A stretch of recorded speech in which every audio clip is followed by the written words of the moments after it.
friends? How are you guys doing? I hope everybody is having a fantastic day wherever you are, whatever you're doing. I hope that you are making gains, baby. You are striving and you are thriving, looking good and smelling good. Like I always say, you've got to be on your A game, baby. Thanks for stopping in today, guys, and hanging out with me and talking a little bit about some movies. Today, guys, we're talking about a movie from 1974 directed by Mr. John Boorman. I call this his drug-induced hippie stage. This movie is called Zardoz. Before we get into it, hit that like and subscribe button. You know the drill, guys. This stars Sean Connery and Charlotte Rampling, and it is an interesting...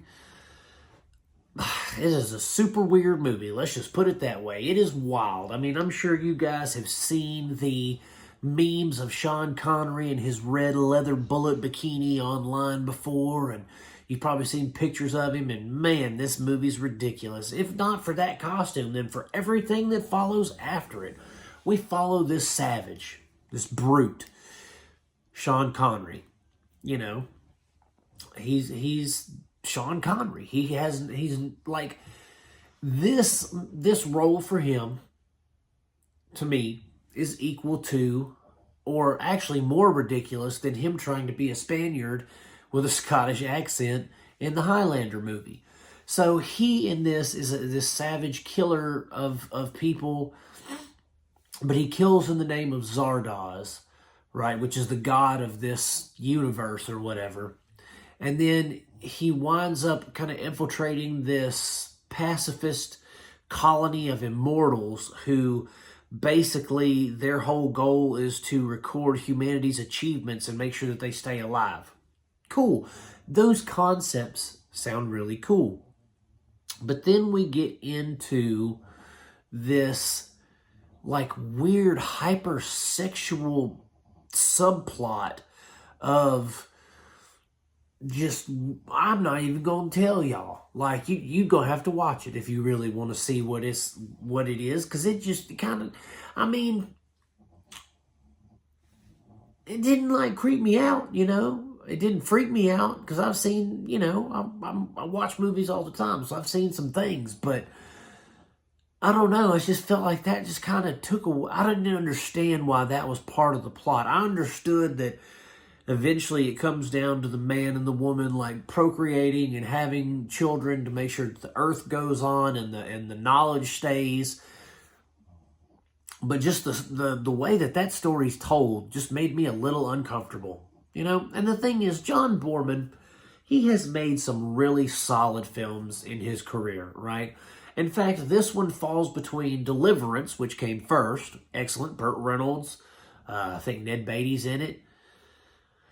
And then a few years after this one, we get Excalibur, Patrick Stewart, Gabriel Byrne. Excellent fantasy film.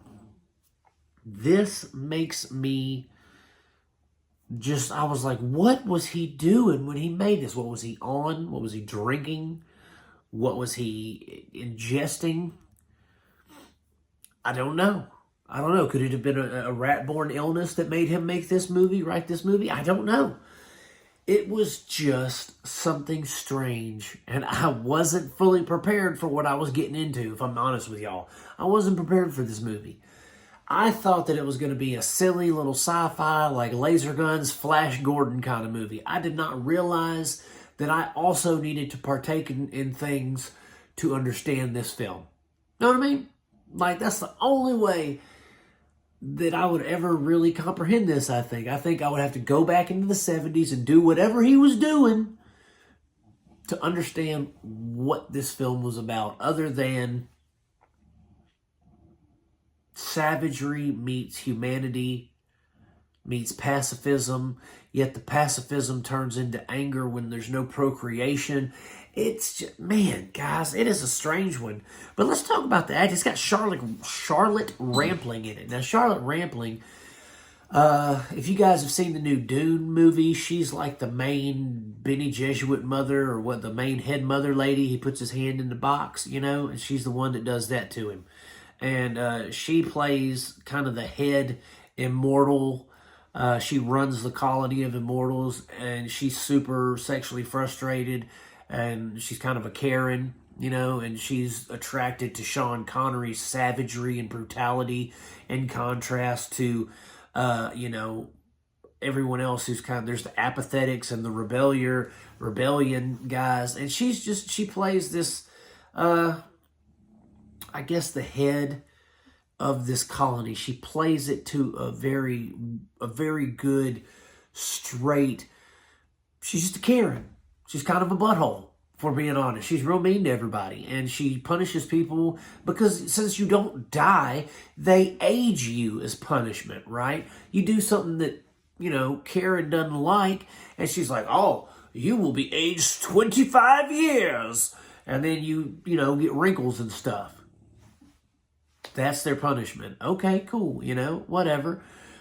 Sean Connery in this, like, I wonder if he just was like, yeah, give me a paycheck, and I get to run around with naked women in a red bikini and a mankini all day, my hairy chest hanging out, and I got this fake long black ponytail looking like a Scottish Steven Seagal.